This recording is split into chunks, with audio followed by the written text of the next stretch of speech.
ഗുരുബ്രഹ്മ ഗുരുർവിഷ്ണു ഗുരുദേവോ മഹേശ്വര ഗുരു സാക്ഷാൽ പരം ബ്രഹ്മ തസ്മൈ ശ്രീ ഗുരവേ നമഃ. ഓം ശ്രീ നാരായണ പരം ഗുരവേ നമഃ. ഓം ശ്രീ ശാരദാംബികായേ നമഃ.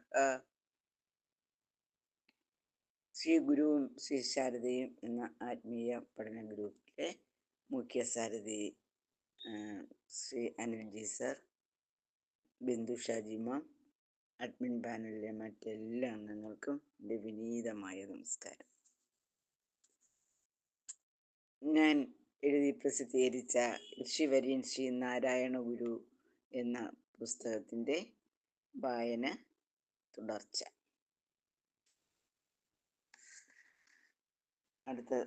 അടുത്ത ടോപ്പിക്ക് ആലുവ അദ്വൈതാശ്രമം, ഗുരുവിൻ്റെ സങ്കല്പം.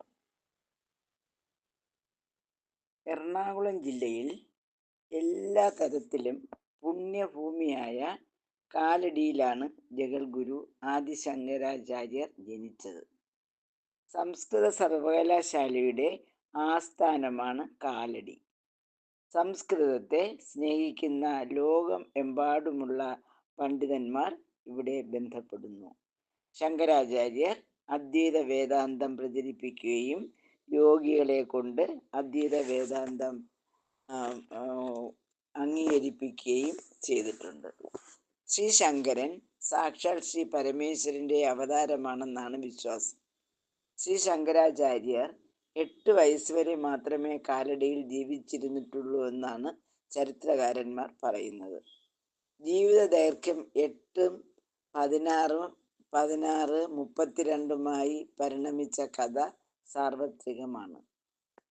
16 വയസ്സ് കഴിഞ്ഞപ്പോൾ എഴുത്താണി താഴെ വെച്ചു എഴുത്ത് നിർത്തി എന്നാണ് ഗ്രഹിക്കുന്നത്. വേദവ്യാസ ഭഗവാൻ രചിച്ച വേദാന്ത സൂത്രങ്ങൾക്ക് ഹൃദയമറിഞ്ഞ് ഭാഷ്യം രചിച്ച ശങ്കരന് വയസ്സ് 32ആയി ഉയർത്തി കൊടുക്കണമെന്ന വ്യാസഭഗവാന്റെ അഭ്യർത്ഥന അനുസരിച്ചാണ് ജഗദ്ഗുരു ശങ്കരാചാര്യന് 32 വയസ്സ് വരെ ആയുസ് നീട്ടിക്കിട്ടിയത്. എങ്കിലും 16 വയസ്സ് കഴിഞ്ഞ ശിഷ്ടകാലം രചിച്ച ഗ്രന്ഥങ്ങൾ കൊണ്ട് ശിഷ്യന്മാരെ പഠിപ്പിക്കാനാണ് പ്രയോജനപ്പെടുത്തിയത്. പരമേശ്വരന്റെ അവതാരമാണെന്ന വിശ്വാസത്തിൽ അദ്ദേഹം സമാധിയാവുകയായിരുന്നില്ല. കൈലാസാദ്രിയിലേക്ക് മടങ്ങിപ്പോവുകയാണ് ഉണ്ടായതെന്ന് വിശ്വസിക്കപ്പെടുന്നു. മരുത്വമലയിലെ പിള്ളത്തടത്തിലെ തപസ് കഴിഞ്ഞ് അവധൂതനായി അലഞ്ഞ ശ്രീ നാരായണ ഗുരുവിന് മറ്റു ഗുരുക്കന്മാരെ പോലെ ധ്യാനവും വനവാസവുമായി ജീവിതം നയിക്കാൻ കഴിഞ്ഞില്ല.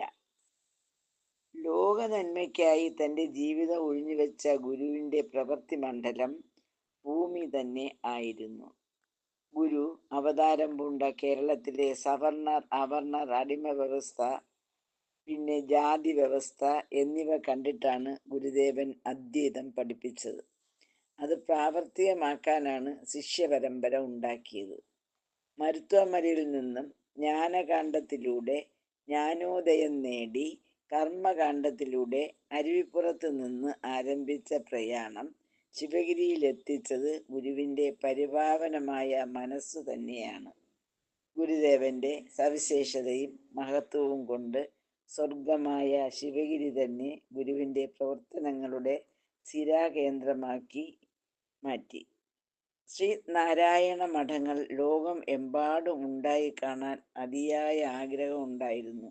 ശിഷ്യന്മാരായ നടരാജഗുരുവും ഗുരു നിത്യചൈതന്യതയും അതിന് പാത്രീഭൂതമായി. ഗുരുവിൻ്റെ വെളിച്ചമായ അദ്വൈതത്തിൽ ഒരു മഠം ആലുവയിൽ സ്ഥാപിക്കണമെന്ന് ഗുരു തീരുമാനിച്ചു. ഈ ഉദ്ദേശത്തോടു കൂടിയാണ് ശാരദാ പ്രതിഷ്ഠ നടത്തി 2ാം ദിവസം ഗുരുദേവൻ ശിവഗിരിയിൽ നിന്നും ഒരു ശിഷ്യനോടൊപ്പം ഇറങ്ങിത്തിരിച്ചത്.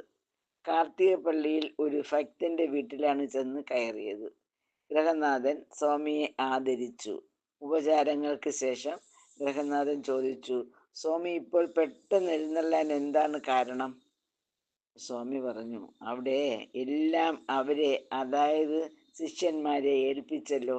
ഇനി നമുക്ക് കുറച്ച് വിശ്രമിക്കാൻ ഒരു സ്ഥലം വേണം. അങ്ങനെ തേടി ഇറങ്ങിയതാണ്.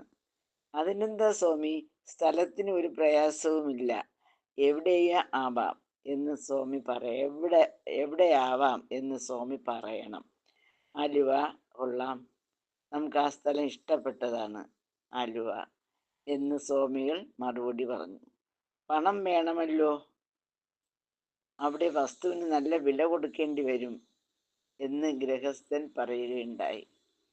വസ്തു എഴുതി വാങ്ങാൻ ആളില്ലാത്ത പ്രയാസം മാത്രമേ ഉള്ളൂ എന്ന് സ്വാമികൾ പറഞ്ഞു. അതിന് അടിയൻ വരാം. ഗൃഹനാഥൻ പറഞ്ഞു, എങ്കിൽ നമുക്ക് ഒരുമിച്ച് പോകാമല്ലോ എന്ന് സ്വാമി പറഞ്ഞു. അടുത്ത ദിവസം തന്നെ ഗൃഹസ്ഥനോടൊപ്പം സ്വാമിയും ശിഷ്യനും അവിടെ നിന്നും പുറപ്പെട്ടു. ആദ്യം തൃക്കുന്നപ്പുഴയിൽ ചെന്നു, പിന്നീട് ആലുവ പുഴയിലെത്തി ഭക്തന്മാരെ സന്ദർശിച്ചു. അവിടെ വച്ച് ചേർത്തലക്കാരായ ചില ഭക്തരെ പരിചയപ്പെട്ടു. ചേർത്തലയിൽ ചീരപ്പൻ ഗുരുവിന് 322 ഉറുപ്പിക പാത കാണിക്കയായി ലഭിച്ചു. ഒരു ഭക്തൻ 3 പറ നിലം സ്വാമിക്ക് ദാനമായി നൽകി. നേരിട്ട് ചോദിക്കാതെ തന്നെ പലരും പണം നൽകി. അവിടെ നിന്നും പല സ്ഥലങ്ങളിലും ആലുവയിൽ ആശ്രമം സ്ഥാപിക്കുന്നതിന് വേണ്ട പണം സ്വരൂപിക്കലായിരുന്നു ഉദ്ദേശം. സഞ്ചാരശീലം ഇഷ്ടപ്പെട്ടിരുന്ന സ്വാമിക്ക് ഇത് കൗതുകമായിരുന്നു. സ്വാമികൾക്ക് ഒരിക്കലും ഒരു ദിക്കിൽ തന്നെ സ്വസ്ഥമായി ഇരിക്കാൻ കഴിയില്ല. ദേശങ്ങൾ തോറും യാത്ര ചെയ്ത് സ്ഥലം വാങ്ങുന്നതിനുള്ള പണം സ്വരൂപിച്ചു. ആലുവയിലെത്തി. അവിടെ ഭക്തന്മാരോട് ആലോചിച്ച ശേഷം ആലുവ പുഴയുടെ തീരത്ത് പ്രശാന്ത സുന്ദരമായ സ്ഥലം വാങ്ങി. ഏത് വേനലിലും ആശ്വാസകരമായ തണൽ അവിടെ അനുഭവപ്പെടും. അവിടെ ഒരു വർണ്ണശാലയും മഠവും പണി കഴിപ്പിച്ചു. എങ്കിലും വെള്ളപ്പൊക്കത്തിൽ നശിച്ചുപോയി. അവിടെ ഒരു സംസ്കൃത വിദ്യാലയം സ്ഥാപിക്കുന്നതിന് സ്വാമി നിശ്ചയിച്ചു. 1900 ചിങ്ങം 7-ാം തീയതി, അതായത് 1914, അദ്വൈതാശ്രമം വക സംസ്കൃത വിദ്യാലയത്തിൻ്റെ ആരംഭ കർമ്മം നടന്നു. ജാതിമത വ്യത്യാസമില്ലാതെ അവിടെ വിദ്യാർത്ഥികൾ താമസിച്ചു. പഠിക്കാൻ ഏർപ്പാടും ചെയ്തു. അതേ വർഷം തന്നെയാണ് സ്വാമി ദൈവദശകം രചിച്ചതും അത് എല്ലാ വീടുകളിലും സന്ധ്യാവേളയിൽ ചൊല്ലണമെന്നും ഗുരുദേവൻ ഉപദേശിച്ചു. ആലുവ തോട്ടുമുഖത്താണ് ശ്രീനാരായണഗിരി. 1966 മാർച്ച് 1-ാം തീയതിയാണ് പ്രവർത്തനം ആരംഭിക്കുന്നത്. അതിന് ലഭിച്ച സ്ഥലത്തിന് ഒരു ചരിത്രമുണ്ട്. ഒരിക്കൽ ഗുരുദേവൻ ആലുവ അദ്വൈതാശ്രമത്തിൽ വിശ്രമിക്കവേ കൊലപാതക കുറ്റത്താൽ ജീവപര്യന്തം ശിക്ഷിക്കപ്പെട്ട് ജയിലിൽ കഴിയവേ മഹാരാജാവിൻ്റെ ജന്മദിനം പ്രമാണിച്ച് ജയിൽ മോചിതനായ ഒരാൾ പശ്ചാത്താപത്തോടെ മോക്ഷപ്രാപ്തി ലക്ഷ്യമാക്കിക്കൊണ്ട് ഗുരുവിനെ സമീപിച്ചു. അയാൾ തനിക്ക് സ്വന്തമായുള്ള 30 ഏക്കർ സ്ഥലം ഗുരുവിന് പാത കാണിക്കയായി നൽകി. ഗുരുദേവൻ ആ സ്ഥലത്തിന് വാൽമീകി കുന്ന് എന്ന് പേരിട്ടു. അവിടെ ഗുരുദേവനും അനുചരന്മാരും ധ്യാനിക്കാറുണ്ടായിരുന്നു. ഗുരുദേവ സമാധിക്ക് ശേഷം സഹോദരൻ അയ്യപ്പനും ഭാര്യ പാർവതിയമ്മയും അവിടെ സന്ദർശിച്ച് വിശ്രമിക്കുക പതിവുണ്ടായിരുന്നു.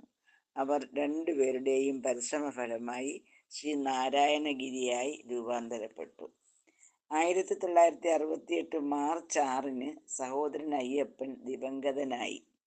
മുൻ മുഖ്യമന്ത്രി ആർ ശങ്കറും പത്രാധിപൻ പത്മഭൂഷൺ കെ സുകുമാരനും കൂടി അയ്യപ്പൻ്റെ ശവമഞ്ചം തോളിലേറ്റി ചിതയിലേക്ക് എടുക്കുന്ന രംഗം തൊട്ടടുത്ത ദിവസത്തെ പത്രങ്ങളിൽ വന്നു. സഹോദരൻ അയ്യപ്പൻ്റെ മരണശേഷം 30 വർഷം പാർവതിയമ്മ ജീവിച്ചിരുന്നു. ജീവിത സായാഹ്നത്തിൽ പാർവതി അയ്യപ്പന് വിൽപ്പത്രം എഴുതണമെന്ന് തോന്നി. അന്ന് അവർക്ക് സ്വന്തമായി ഉണ്ടായിരുന്ന MG റോഡിൽ കോടിയിൽ വിലമതിക്കുന്ന സ്ഥലവും കെട്ടിടവും ശ്രീനാരായണഗിരിക്ക് എഴുതി വയ്ക്കാനുള്ള പാർവതി അമ്മയുടെ ആഗ്രഹം മക്കളായ ഡോക്ടർ സുഗതനും ഐഷ ഗോപാലകൃഷ്ണനും അംഗീകരിച്ചിരുന്നു.